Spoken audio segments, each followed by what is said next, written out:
England میں میرا خیال 50% ہو گیا ہے، اور ناروے وغیرہ میں تو شاید اس سے بھی زیادہ ہے۔ تو یہ لوگوں کو اس ڈس انفارمیشن سے بچنا چاہیے۔ یہ سوشل میڈیا پہ خدا جانے کوئی شرارتی عناصر ہیں، کوئی اس میں غیر ملکی بھی شامل ہیں جو چاہتے ہیں کہ آپ کو یاد ہے کہ پولیو کی جو ٹیمیں تھیں ان پہ حملے ہوتے تھے، اس سے بچنا چاہیے۔ حالات بہت بہتر ہیں اور بہت تیزی سے بہتری کی طرف جا رہے ہیں۔ یہ وہ نازک مرحلہ ہے جس میں توازن اور احتیاط اور سلیقہ مندی برقرار رکھی جائے تو کرونا کے خلاف جنگ جیت لی جائے گی، اور پاکستانی معیشت جو بحال ہونا شروع ہوئی ہے وہ ممکنہ اور زیادہ تیز رفتاری کے ساتھ ترقی کرنے لگے اور ہمارا مسئلہ ہی حل ہو جائے جس میں ہم اس بری طرح الجھے ہوئے ہیں۔ ٹھیک ہے، لیکن ہارون صاحب یہ بھی بڑا خوش آئند ہے، مولانا طاہر اشرف صاحب اور مولانا عبدالخبیر آزاد صاحب نے کہا ہے کہ مساجد کے اسپیکر سے باقاعدہ طور پہ اعلان کیے جائیں گے کہ لوگ ویکسین لگائیں، اور یقین طور پہ بڑا اچھا فیصلہ ہے کہ اگر مساجد کے ذریعے یہ کام ہوگا۔ ظاہر ہے لوگ کروڑوں آدمی جمعہ کی نماز پڑھتے ہیں، اور بلکہ کروڑوں آدمی نماز پڑھنے کے لیے جاتے ہیں، اور کروڑوں اس سے کہیں زیادہ جمعہ کی نماز کے لیے جمع ہوتے ہیں۔ خطیبوں کو معلومات چھپی ہوئی پرنٹڈ حالت میں یا موبائل کے ذریعے دی جا سکتی ہیں، سادہ الفاظ میں، واضح انداز میں انہیں بتایا جانا چاہیے کہ اس میں کوئی خطرہ نہیں ہے قطعاً، اور اس کے یہ فائدے ہیں، اور یہ ساری دنیا کر رہی ہے، اور اگر اس میں ڈس انفارمیشن پہ بلیو کیا گیا تو بڑی تباہی آئے گی ملک میں۔ میرا خیال ہے کہ علماء کا تعاون اس میں بہت اہم ہے۔ اس میں میڈیا کو بڑا اپنا بہت ڈٹ کے یہ ڈس انفارمیشن کی مذمت اور مخالفت کرنی چاہیے اور ایکسپوز کرنا چاہیے۔ کچھ لوگوں کو میرا خیال ہے کہ ایف آئی اے والے اگر ہمت کریں، سائبر کرائم والے، تو میرا خیال ہے کچھ لوگوں کو پکڑیں، کچھ کو سزا بھی دیں، زیادہ تیزی کے ساتھ یہ کام کرنا ہوگا، ورنہ یہ شکوک و شبہات پھیلتے رہیں گے۔ اور اخباروں میں بھی بعض اوقات جھوٹی خبریں چھپتی ہیں۔ میں حیرت زدہ رہ گیا، ایک آدھ اخبار میں ایسی خبر چھپی ہوئی تھی، اور ایسے اگر ایسی کوئی خبر چھپتی ہے تو اس کی پرواہ نہ کریں کہ یہ اخبار ہے اور کیا ہے، اور یہ چینل ہے، کوئی چینل میں تو خیر میں نے نہیں دیکھی، تو اس کے خلاف بھی کارروائی کریں۔ یہ ایک قومی جرم ہے۔ آپ ایک قوم جو اتنی بڑی افتاد میں پڑی ہوئی ہے، ساری دنیا پڑی ہوئی ہے، اس میں جو لوگ شرارت کرتے ہیں ان کے ساتھ نرمی نہیں برتی جانی چاہیے۔ ٹھیک ہے، لیکن ہارون صاحب یہ بھی تو جرم کے زمرے میں آتا ہے کہ اگر وفاق سندھ کو مکمل طور پہ ترقیاتی فنڈز نہ دے، سندھ کے عوام کے لیے اچھا نہ سوچے، یہ بھی جرم کے زمرے میں آتا ہے۔ اگر جرم ہو رہا ہو، بات یہ ہے کہ ایک پاگل پن سوار ہے، پاگل پن۔ یہ جو وہ ٹاؤن کا مسئلہ ہے اس میں سب لوگ جانتے ہیں کہ زرداری صاحب اس کے حصے دار ہیں، اور اسی ایک میں حصے دار نہیں، معلوم نہیں کہاں کہاں حصے دار ہیں۔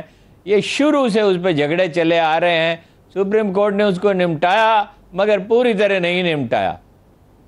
اس میں آپ دیکھیے نا، یہ معاشرے کی کتنی بڑی کمزوری ہے کہ ریٹائرڈ جنرل حضرات اور بے شمار جرنلسٹ اور بے شمار سول سرونٹ جو ہیں وہ ایک آدمی کے ذاتی ملازم ہو گئے ہیں، اور نتیجہ یہ کہ کسی سطح پر اس کے خلاف کوئی کارروائی نہیں ہوتی۔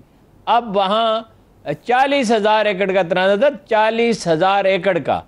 اب وہ جو اس کی کئی جہات پیدا ہو گئی ہیں خطرناک۔ مثلا ایک جہت اس کی یہ پیدا ہو گئی ہے کہ جو علاقائی پارٹیاں ہیں وہ قادر مکسی صاحب اور جلال محمود صاحب اور لطیف ایاز پلیجو، اس میں وہ اس کے خلاف احتجاج تو برحق ہے۔ اگر زیادتی ہو رہی ہے تو احتجاج تو انہیں کرنا چاہیے۔ اب اس میں نوبت یہاں تک پہنچی کہ موٹر سائیکل جلا دیے گئے، 2 عمارتوں کو آگ لگا دی گئی، بعد جو رکاوٹیں کھڑی کی گئیں وہ آگ لگا دی، ان کو وہاں بھی آگ لگائی گئی، اور ہائی وے بند کر دی گئی۔ اور ظاہر ہے سندھ حکومت تو زرداری صاحب کی مٹھی میں، ان کے کہنے پہ سب کچھ ہو رہا ہے۔ وہ کہتے ہیں بعد قافلے روکے۔ اچھا، ان میں پھر احتجاج کو احتجاج تک محدود رکھا جائے۔ ایشو کیا ہے کہ کسی کی زمین پہ ناجائز قبضہ نہ ہو۔ اگر وہ ناجائز قبضہ ہے تو صوبائی حکومت کی ذمہ داری ہے، بدقسمتی سے وہ خود اس میں اس کا پارٹی کا سربراہ شریک ہے۔ مگر احتجاج تو اسی تک محدود ہونا چاہیے نا کہ کسی کی زمین پہ کوئی ناجائز قبضہ نہ ہو۔ مگر وہ ملک کے خلاف نعرے لگائے گئے وہاں پہ۔ اور میں آپ سے پہلے کہہ چکا ہوں کہ ان پارٹیوں میں بعض لوگ جو ہیں وہ MI6 کے ہیں. یہ جب محترمہ بے نظیر کے قتل پہ جب آگ لگائی گئی تھی سرکاری عمارتوں کو، ریلوے اسٹیشنوں کو، اس میں MI6 کے لوگ شامل تھے. اس میں بڑی احتیاط کی ضرورت ہے. ایک پاگل پن ہے جو پھیلتا چلا جا رہا ہے. ادھر سے وہ کہہ رہے ہیں کہ جی سندھ کو حصہ نہیں مل رہا، پانی میں نہیں مل رہا ترقیاتی منصوبے. سفید جھوٹ، سفید جھوٹ. 32% حصہ ہے، 32%. 32% غالباً پاپولیشن نہیں ہے. اب اس میں جو منصوبے کراچی کے ہیں اس کا ذکر اسد عمر صاحب نے ذکر کیا ہے. حیدرآباد کی الیکٹرک کمپنی کو کتنے پیسے دیے گئے ہیں، سکھر کی کمپنی کو کتنے پیسے دیے گئے ہیں، K4 کے لیے کیا ہے، گرین لائن کے لیے کیا ہے. 400 میگا واٹ بجلی دی جا رہی ہے کراچی کی صنعتوں کو رواں رکھنے کے لیے، اور بہت سی چیزوں کا انہوں نے ذکر کیا ہے. سندھ کی جامعات کے لیے بھی پیسے رکھے ہیں کہ حکومت کو تو حکومت کی طرح وہ نہیں چلا رہے. یعنی کراچی کو وہ پینے کا پانی دینے کے لیے تیار نہیں ہے. دریائے سندھ سے جو کوٹا، کیا کراچی سندھ کا حصہ ہے یا نہیں ہے؟ صحیح. تو اس کو پینے کا پانی دینے کے لیے تیار نہیں ہے. اور K4 کے لیے حکومت پیسے دے رہی ہے، گرین لائن بسوں کے لیے پیسے دے رہی ہے.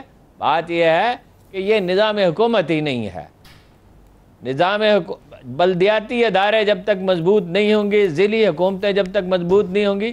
کیا ہم بھول گئے؟ اس قوم کی یادداشت اتنی خراب ہے کہ 6 ارب روپے سے زیادہ کا کبھی ترقیاتی بجٹ نہیں تھا کراچی کا.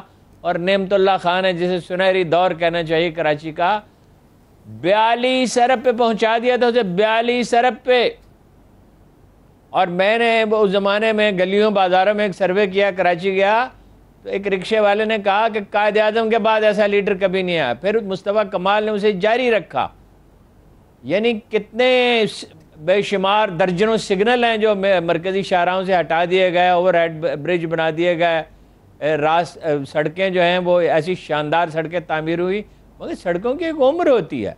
اب ضلعی حکومتوں کو جو جنرل مشرف کے دور میں جو اختیارات دیے گئے تھے وہ سب واپس لے لیے گئے 18ویں ترمیم کے تحت. اس میں سب قصوروار ہے. نواز شریف صاحب کو پرابلم تھا تیسری دفعہ وزیر اعظم بننے کا، ANP والوں کو صوبے کا نام بدلوانا تھا، اپنی مرضی کا نام رکھنا تھا، اور سندھ کی بادشاہت چاہیے تھی زرداری صاحب کو. اس میں اس وقت میڈیا نے کوئی پرواہ نہیں کی، اس کا کوئی نوٹس نہیں لیا. تو اس کے بغیر کیسے چل سکتا ہے؟ آپ بلدیاتی ادارے ہیں نہیں، اور جو حکومت ہے وہ دیہی سندھ کے جاگیرداروں کی حکومت، دیہی سندھ کی نہیں ہے، دیہی سندھ کے عوام کی نہیں ہے. ان کے ساتھ بھی کوئی اچھا سلوک نہیں ہو رہا.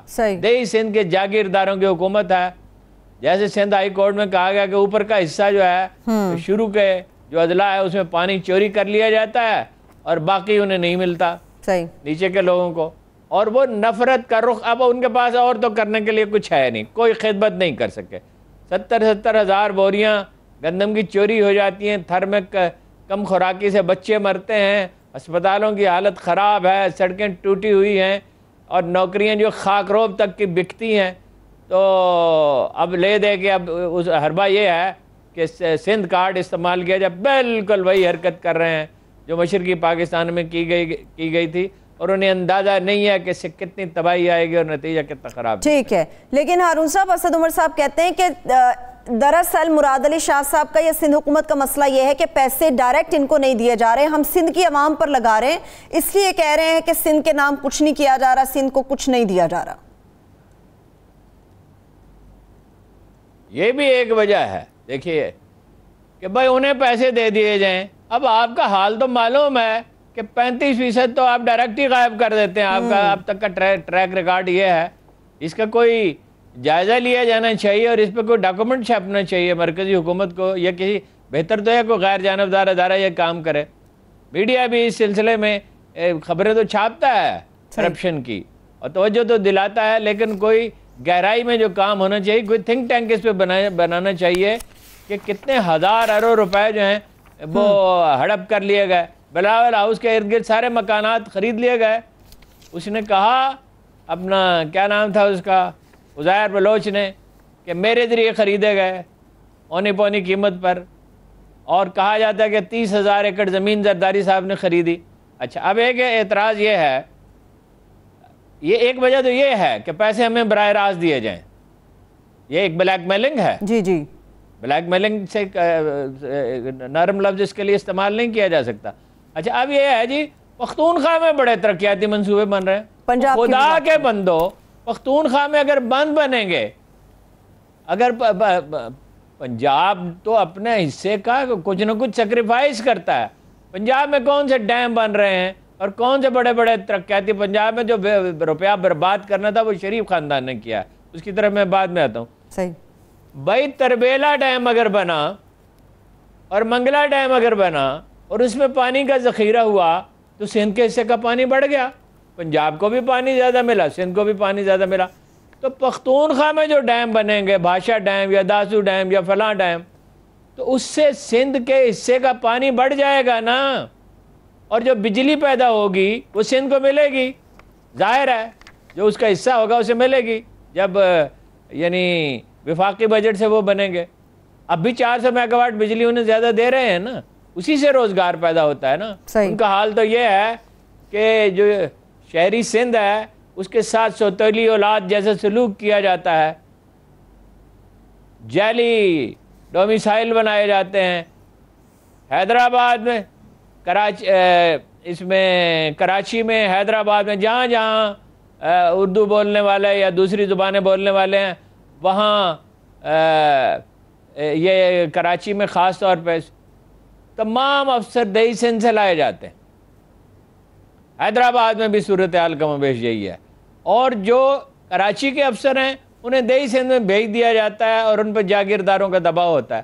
آپ تو یہ حرکت کر رہے ہیں اور یہی انہی حرکتوں کا نتیجہ ہے. مردم شماری کے معاملے میں روتے ہیں، ٹسوے باتیں ہیں، روتے نہیں ہیں. کیا تحریک اٹھائی ہے انہوں نے؟ MQM نے اس سے زیادہ احتجاج کیا ہے، جماعت اسلامی نے اس سے زیادہ احتجاج کیا ہے، مصطفیٰ کمال نے اس سے زیادہ احتجاج کیا. آپ نے کیا احتجاج کیا؟ آپ اس میں شریک جرم ہیں. کراچی کی آبادی کم رکھنا چاہتے ہیں اور آج کی بات نہیں ہے، بھٹو صاحب نے بھی حکم دیا تھا کہ کراچی کی آبادی کم دکھائی جائے، اس لیے کہ کراچی کی آبادی زیادہ ہوگی تو ان کی سیٹیں کم از کم 60-70% بڑھ جائیں گی اور حکومت سازی ان کے لیے مشکل ہوگی. ایک قد ہے، ایک چڑ ہے، اپنے مزارعین کے ساتھ تو غیر انسانی سلوک روا رکھتے ہی ہیں بٹیرے. کراچی شہر سے چڑ ہے، حیدرآباد سے چڑ ہے. وہاں کوئی دیکھیے نعمت اللہ خان کے زمانے میں کوئی بڑے پارک تو بنے 30-40، مگر کوئی 300 پارک بنے، 300 پلے گراؤنڈز بنی، کتنے کالجز بنے، درجنوں کالج بنے جس میں IT کے کورس متعارف کرائے گئے. اور ایک یعنی ایسی یہ دور کا آغاز ہوا. کل مجھے خود نعمت اللہ خان نے بتایا ایک دفعہ کہ ہمارے پاس پیسے نہیں تھے، ہم نے ایک کالج بنا لیا، اس کی عمارت کے لیے تو فنڈز مہیا تھے مگر ہمارے دائرہ اختیار میں نہیں تھا کہ اساتذہ رکھ سکیں. ہم نے اپیل کی کہ بلا معاوضہ اگر کوئی استاد میسر آ سکیں. 200 اساتذہ نے والنٹیئر کیا، 200 نے، کمپیٹنٹ اساتذہ نے. صحیح. اور ترقی تو ہوئی نعمت اللہ خان کے دور میں، یہ مصطفیٰ کمال کے دور میں. اس کے بعد تو کراچی کو اس کے حال پہ چھوڑ دیا گیا جہاں حالت یہ ہو کہ 2/3 کوڑا ہی نہ اٹھایا جاتا ہو. چلیے میں بریک سے واپس آ کے ڈالنے والا پانی صاف نہ کیا جاتا ہو. صحیح، ایک بریک لے لیتے ہیں. بریک سے واپس سندھ کی جو حالیہ صورتحال ہے کراچی کے حوالے سے بھی مسلسل اس کے اوپر بات کریں گے، اور شریف خاندان نے جس طرح سے ہارون صاحب نے بات کی کہ پنجاب کو کس طرح سے برباد کیا اس کے اوپر بات ہوگی. افغانستان کے معاملے کے اوپر بھی تفصیل سے بات کریں گے. ہمارے ساتھ رہیے.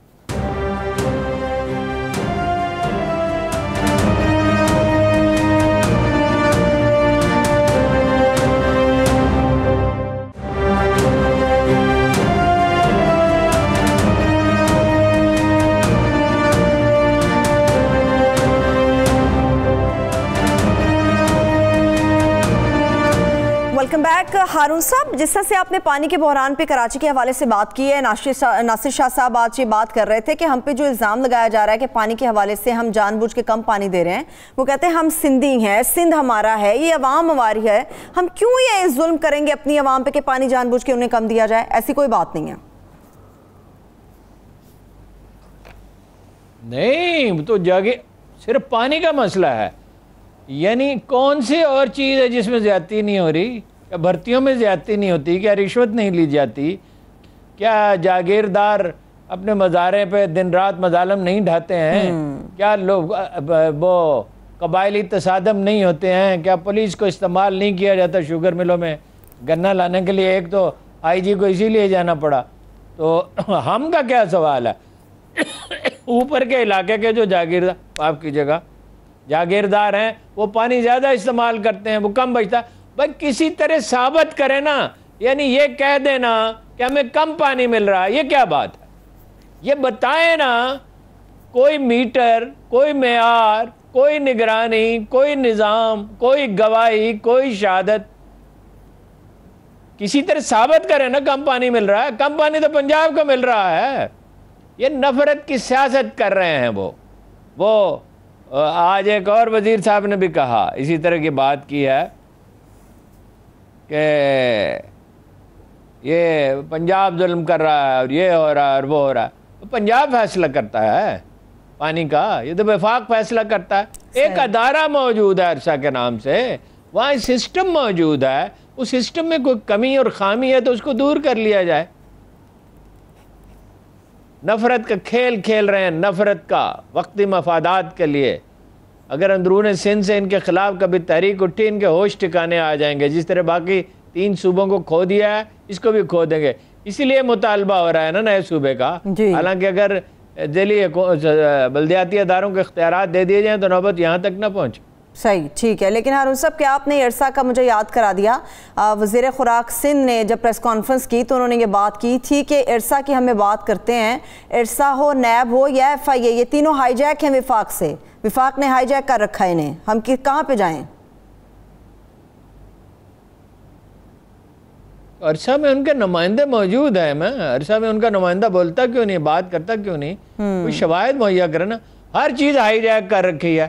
بھائی اختیارات تو سارے صوبوں کے حوالے کر دیے گئے.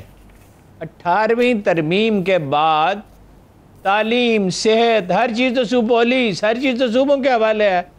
تو وفاق کیسے بلیک میل کر رہا ہے اور کیسے مونوپلائز کر رہا ہے؟ یہ کیا بچگانا بات ہے؟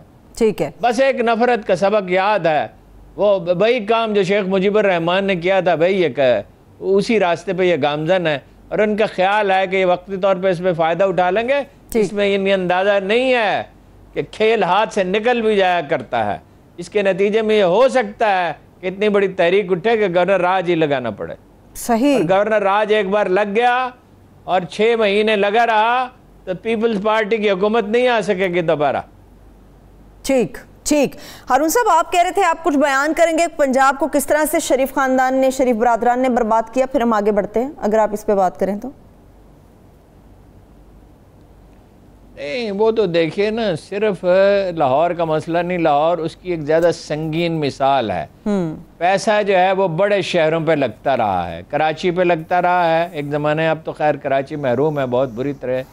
لاہور شہر پہ پنجاب کا 40% بجٹ. یو امیجن لاہور کی آبادی کتنی ہوگی؟ 1.25 کروڑ ہوگی، 1.5 کروڑ ہوگی، شاید اس سے کچھ کم ہوگی. اور 11 کروڑ کی آبادی میں 40% بجٹ لاہور پہ لگتا رہا. اور اس کی ایک مثال یہ ہے 300 ارب روپے کی تقریباً، وہ تو کچھ کم بتاتے ہیں شہباز شریف صاحب. اورنج ٹرین ہے.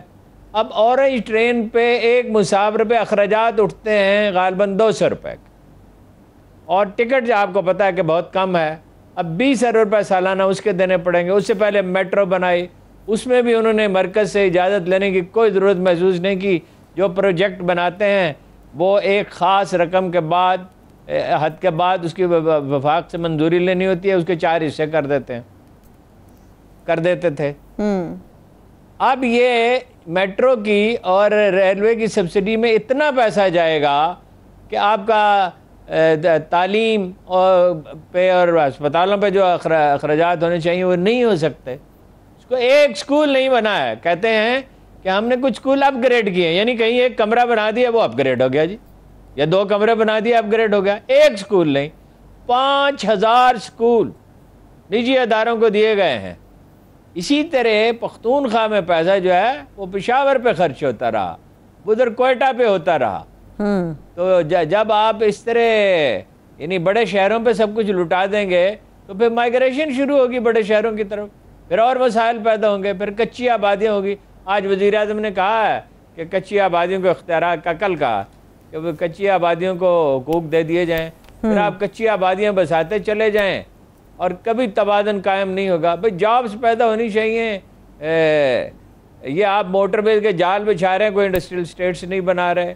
کچھ کام نہیں کر رہے کہ جاب جو ہیں وہ قصبات میں پیدا ہونی چاہیے، دیہات میں پیدا ہونی چاہیے، زراعت کو میکنائز کرنا چاہیے، کوئی کسانوں کے لیے چینل بننا چاہیے، ان کی کوئی تعلیم کا بندوبست ہونا چاہیے، زرعی یونیورسٹیوں سے ٹرینڈ ورکر ایک زمانے میں جایا کرتے تھے، کسانوں کو گائیڈ کرتے تھے، وہ زمینوں کو ہموار ہونا چاہیے، لیزر لیولنگ ہونی چاہیے، پیداوار آسانی سے دگنی ہو سکتی ہے۔ میں بارہا اس کو ایکسپلین کر چکا ہوں کہ 2% اضافہ کوئی اضافہ نہیں ہے۔ اگر پانی کا نظام جو ہے آبپاشی کا بہتر بنایا جائے تو یہ 4، 5، 6 گنا تک پیداوار بڑھ سکتی ہے۔ میں آپ کو کئی دفعہ بتا چکا ہوں کہ قصور میں اس کا تجربہ ہوا ہے، اس کا کاموکی میں تجربہ ہوا ہے، 2 گنا تک پیداوار بڑھ گئی ہے۔ 2.5 ایکڑ کے تک کے کسانوں کو، جہاں میجارٹی تو انہیں کی ہے 4-5 ایکڑ تک ہے، جہاں انہیں کھاد صحیح قیمت پہ ملی ہے، بر وقت ملی ہے، بغیر سود کے قرضے ملے ہیں، جہاں انہیں بیج ٹھیک ملا ہے، جہاں لیزر لیبلنگ کی گئی ہے، جہاں پیسٹی سائیڈز بغیر ملاوٹ کے ملی ہیں، تو وہاں تو 80 سے لے کے 120% تک پیداوار بڑھ گئی ہے۔ اس سے بھی زیادہ بڑھ سکتی ہے۔ ایسا تو سارے شہروں پہ لٹا دیا جاتا ہے۔ صحیح ہے۔ موٹر ویز پہ بنگلہ دیش میں کون سی موٹر ویز ہیں؟ ان کی اقتصادی حالت ہم انڈیا میں کون سی موٹر ویز ہیں؟ آپ سارا پیسہ موٹر ویز پہ لگا رہے ہیں۔ ٹھیک، چلیے ہارون صاحب، یہ تو ملک کی سیاست کی بات ہوگی، اب کچھ خبر ذرا پڑوسیوں کی بھی لے لیتے ہیں، افغانستان کے اوپر بات کر لیتے ہیں۔ ہارون صاحب، ایک درجہ ہوتا ہے مخبوط الحواس، ایک ہوتا ہے سوچنے سمجھنے سے کسی حد تک کاری، ایک کہا جاتا ہے سب سے نچلا درجہ ہوتا ہے پاگل ہو جانا۔ آپ کو لگتا ہے کہ حمداللہ محب پاگل ہو گئے ہیں؟ اس میں کوئی شبہ ہے؟ یہ نہیں کہ ہم تھوڑی کہہ رہے ہیں کہ وہ پاگل ہو گیا۔ میں تو پوچھ رہی ہوں 2 سال پہلے اس نے اتنے غیر ذمہ دارانہ بیانات دیے کہ امریکی حکومت نے ان کے بات چیت کرنے سے انکار کر دیا، یعنی ان کے ایک انتہائی اہم عہدیدار کے ساتھ اس نے ظلم خلیل زاد کے بارے میں کہا کہ وہ بڑی زیادتی کر رہا ہے، ٹھیک الفاظ مجھے یاد نہیں ہے، مفہوم یہی تھا، بڑی زیادتی کر رہا ہے اشرف غنی۔ اس کے بعد انہوں نے اس کے ساتھ بات چیت بند کر دی۔ صحیح۔ اب پاکستان کے بارے میں جو کچھ انہوں نے کہا ہے وہ پاگل کے سوا کون کہہ سکتا ہے؟ یعنی وہ تو ایسی گندی بات ہے کہ اس کو دہرایا ہی نہیں جا سکتا۔ اور اس نے ٹھیک کہا، وہ تو نرم زبان استعمال کرنے کے عادی ہیں شاہ محمود قریشی، کہ اس پہ خون کھول اٹھتا ہے۔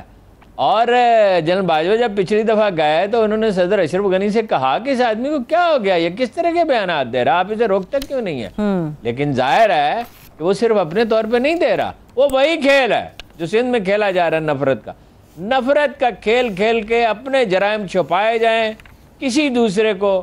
یہ ہمیشہ انسانی تاریخ میں رہا ہے، یہ انڈیویجول میں بھی ہوتا ہے، گروہوں میں بھی ہوتا ہے، قوموں میں بھی ہوتا ہے، معاشروں میں بھی ہوتا ہے۔ یہی ہٹلر کا فنامنا تھا، یہی مسولینی کا فنامنا تھا۔ ہمارے ہاں بھی ایک چھوٹا سا ہٹلر پیدا ہوا تھا، آخر میں وہ پاگل ہو گیا تھا۔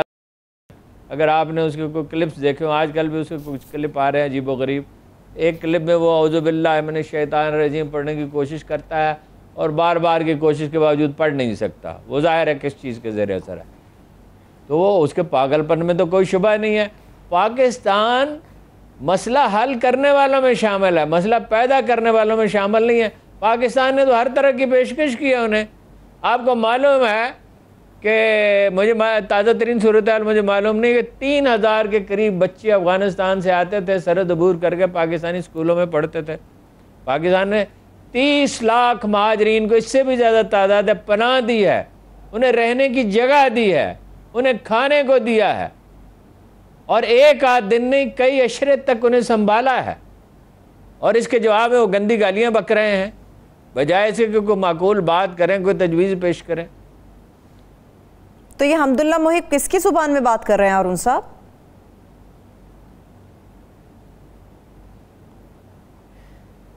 حمداللہ محب جو ہیں وہ مجھے نہیں معلوم اشرف غنی کی زبان بول رہے ہیں یا انڈیا کی زبان بول رہے ہیں۔ ظاہر ہے انڈیا خاموش تو نہیں بیٹھا ہوا، انڈیا نے وہاں بڑی انویسٹمنٹ کی ہے۔ انڈیا کا تو پلان ہمیشہ یہی تھا ایران کی سرزمین استعمال کی جائے، وہ تو مشکل ہو گیا۔ اب ایران میں پاکستان کے تعلقات بھی بہتر ہوئے ہیں، غلط فہمیاں کم ہوئی ہیں، وہاں بھی ایک طبقہ تھا جو مستقل لگا ہوا تھا۔ این حالت جنگ میں ہم نے ان کے پائلٹ ٹرینڈ کیے تھے۔ یہ ٹھیک ہے کہ اس میں کچھ عرب ممالک شامل تھے جو یہاں سازشیں کرتے تھے یا ایرانیوں پہ حملے ہوئے بعض اوقات، لیکن پاکستان تو اس کا ذمہ دار نہیں تھا. میں نے آپ کو بتایا تھا خراسان کے ایڈیٹر نے جو سب سے بڑا اخبار ہے مجھ سے کہا پاکستان سے ہمارے کچھ مسائل ہیں مشرد میں. میں نے کہا کیا مسائل ہے بتائیے. کہنے لگا عبد المالک ریگی. میں نے کہا اللہ کے بندے کمال کرتے ہو, عبد المالک ریگی کو تو پکڑ کے ہم نے تمہارے حوالے کر دیا. تو کہنے لگا کہ یہ اس نے ترجمہ غلط کیا ہے مترجم نے. میں نے کہا آپ ذرا ترجمہ ٹھیک کر لیں. اچھا. پھر کوئی اس کی سمجھ میں نہیں آتا تھا. میں نے کہا آپ کا تقرر کس نے کیا ہے, آپ کی پالیسی کیا اخبار کی. کہنے لگا آزاد پالیسی ہے. میں نے کہا آزاد ہے تو پاکستان کے خلاف کیوں ہر وقت چھپتا رہتا ہے. تو آپ کا تقرر کس نے کیا. کہنے لگا وہ ولایت فقیہ نے کیا. ایران میں بھی بہت مسائل تھے لیکن بہتری آئی ہے, چین کی وجہ سے بہتری آئی ہے. غلط فہمی حالت جنگ میں ہم نے ان کے پائلٹ ٹرینڈ کیے تھے, اسلحے سے لدی ہوئی ٹرینیں ہم نے ان کو دی تھی خلیج وار میں. اب تو یہ کوئی راز نہیں ہے, لیکن اب وہاں تو معاملات بہتر ہو گئے. مگر افغانستان میں ہر طرح کا مرسنری موجود ہے, اور افغانیوں کی ایک قابل ذکر تعداد ایسی ہے جن کے بارے میں کہا جاتا ہے کہ وہ ٹینک کے سامنے کھڑے ہو سکتے ہیں, ڈالر کے سامنے نہیں کھڑے ہو سکتے. دیکھیے ملا عمر اور کے ساتھیوں کو خریدنے کے لیے $160 ملین خرچ کیے گئے تھے. یہ وہی مخلوق ہے. یہ سوائے سمگلنگ کے, سوائے آپ کو پتہ ہے کہ وہ جو سابق صدر ہیں ان کا بھائی منشیات میں انوالو تھا, اور یہ انٹرنیشنل میڈیا اس کو اس کے حوالے سے بہت سی خبریں چھاپتا رہا. تو اس کو ہٹانا پڑے گا اگر کوئی مذاکرات کو جاری رکھنا چاہتے ہیں, معاملات کو میں بہتری پیدا کرنا چاہتے ہیں, ورنہ پھر ان کو کوئی علاج کر لے گا کوئی نہ کوئی. طالبان کے ساتھ بھی ظاہر ہے یہی زبان, وہ اگر یہی زبان ہمارے خلاف استعمال کرتے طالبان کے خلاف بھی کریں گے, اور اس کا نتیجہ بھگت لیں گے کسی دن. ٹھیک ہے, چلیے بریک کی طرف بڑھتے ہیں, ایک چھوٹی سی بریک لے لیتے ہیں, بریک سے واپس آئیں. تو پبلشرز کے اوپر حکومت پنجاب کی طرف سے جو نئی پابندیاں عائد کی گئی ہیں اس سے کس قسم کا بحران سر اٹھا سکتا ہے, اس کے اوپر بات کریں گے, اور نظام عدل کو مزید بہتر کس طرح سے کیا جا سکتا ہے اس پہ بات ہوگی. ہمارے ساتھ رہے گئے.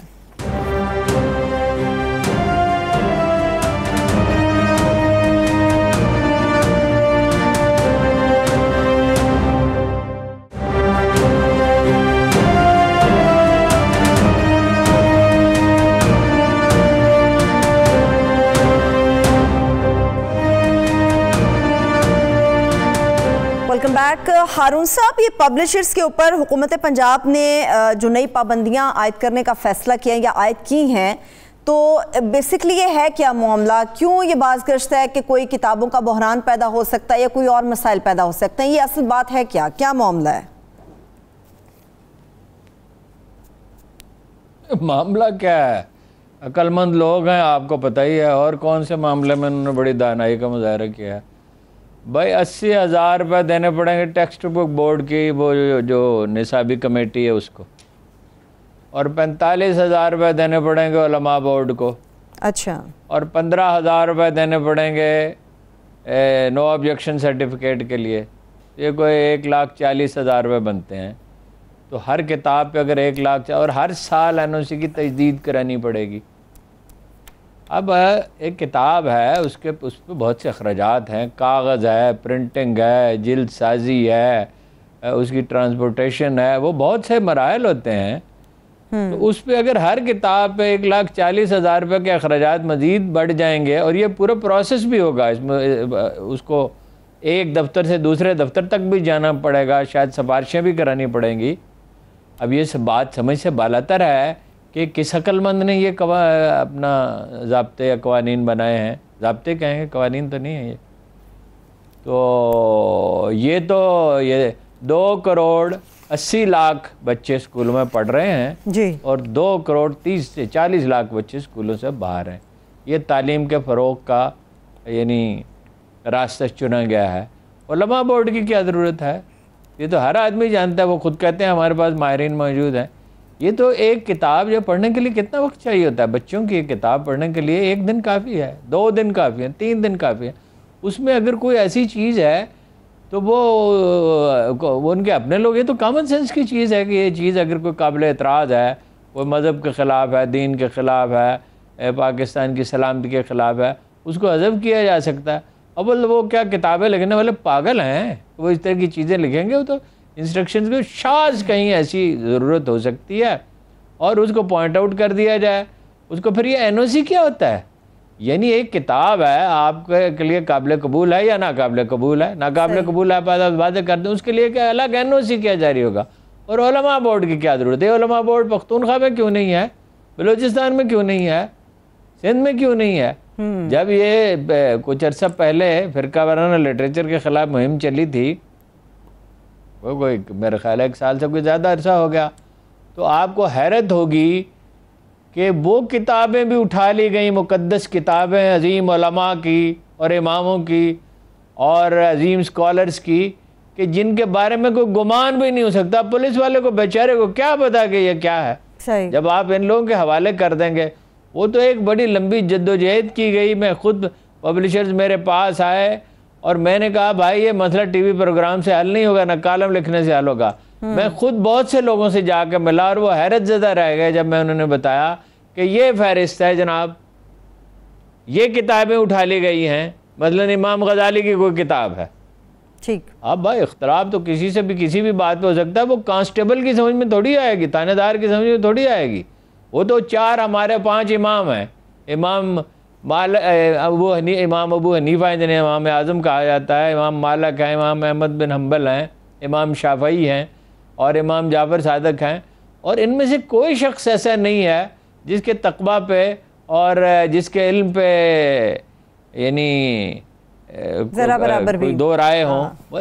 بڑے نقطہ نظر کا اختلاف ہے۔ بہت سے لوگ ایک فقہ کی پیروی کرتے ہیں، کچھ لوگ دوسری فقہ کی پیروی کرتے ہیں۔ مثلا امام جعفر صادق کے بارے میں امام ابو حنیفہ یہ کہتے ہیں، یہ سنی مورخ کہتے ہیں، ان کا مکتبہ فکر نہیں کہتا، سنی مورخ کہتے ہیں کہ امام ابو حنیفہ نے فرمایا کہ میں نے ان سے زیادہ نہ کوئی متقی دنیا میں دیکھا اور نہ کوئی صاحب علم ان سے زیادہ دیکھا۔ تو وہ فکر و نظر کا اختلاف ایک اور چیز ہے، اس میں علماء کو ملوث کرنے کی کیا ضرورت آ پڑی ہے؟ میرے نہیں خیال کہ یہ سلسلہ چل سکے گا، اس کو ختم کرنا ہوگا۔ ایک طرف آپ تعلیم عام کرنا چاہتے ہیں، دوسری طرف آپ ایک سکول بنانے کی آپ کو توفیق نہیں ہوئی، اور اس طرح کی پیچیدگیاں پیدا کر رہے ہیں۔ یہ افسر لوگ ہیں، میرا خیال جب سیاستدان اللہ کے فضل و کرم سے اتنے تعلیم یافتہ ہوں گے جتنے کے ہیں، اب کسی کا نام لینے کی ضرورت نہیں ہے، کبھی گھر سے باہر ہی نہیں نکلے، دنیا کا پتہ ہی نہیں ہے، معلوم ہی نہیں ہے، ساری عمر میں ایک کتاب بھی شاید نہ پڑھی ہو۔ یہ وزراء کی تو بہت بڑی تعداد کے بارے میں کہہ سکتا ہوں کہ ساری عمر میں ایک کتاب بھی شاید نہ پڑھی ہو، پڑھی ہوگی تو کوئی یعنی کوئی ڈائجسٹ پڑھا ہوگا، کوئی ممکنہ اخبار پڑھ لیتے ہوں۔ میں نے تو ایسے سیاستدان بھی دیکھے جو اخبار بھی نہیں پڑھتے، ٹی وی پہ نثار کرتے ہیں۔ تو جب ایسے لوگ ہوں گے تو پھر یہی نتیجہ نکلے گا۔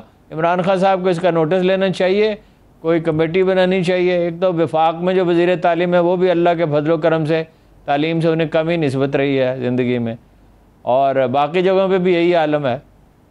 وہ پڑھے لکھے لوگوں کے سپرد کریں، جس کا کام اسی کو ساجے۔ ہر آدمی کو اللہ تعالیٰ نے ایک صلاحیت دی ہے، وہ کام اس نے کرنا ہوتا ہے۔ اب جب خان صاحب جو ہیں وہ وزیر اعلیٰ کے بارے میں ساری دنیا سمجھا کے تھک گئی، تاریخ میں ایک لطیفے کے طور پر لکھا جائے گا کہ ایک آدمی کو انہوں نے کہیں سے کسی گاؤں سے اٹھایا اور وزیر اعلیٰ بنا دیا۔ تو باقی کاموں کو آپ سمجھ سکتے ہیں کہ اس کا افسر شاہی پہ کیا اثر پڑے گا اور وہ کس طرح کے حربے استعمال کریں گے۔ ٹھیک ہے، اب آخری 1 منٹ ہے، چونکہ میرے پاس ہارون صاحب نظام عدل پہ انشاءاللہ پھر بات کریں گے، مگر اسی سے متعلق ہے ہارون صاحب، پبلشرز کے اوپر اتنے پیسے انہیں اضافی ادا کرنے پڑیں گے، تو ظاہری سی بات ہے جو بچے کتب حاصل کریں گے، نصابی کتابیں لیں گے، بوجھ تو ان کے اوپر بھی آئے گا۔ بہت سارے لوگ اپنے بچوں کو اسکولوں سے ہٹا لیں گے، اٹھا لیں گے، تعلیم پھر کیسے عام ہوگی؟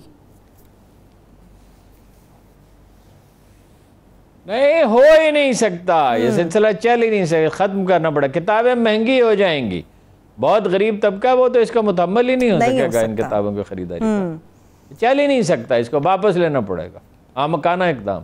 ٹھیک ہے، بہت شکریہ، تھینک یو سو مچ ہارون صاحب آپ کے وقت کا۔ تمام دیکھنے والوں کا شکریہ، اس کے ساتھ ہی آپ مجھے اجازت دیجیے، اپنا بہت سا خیال رکھیے، اللہ حافظ۔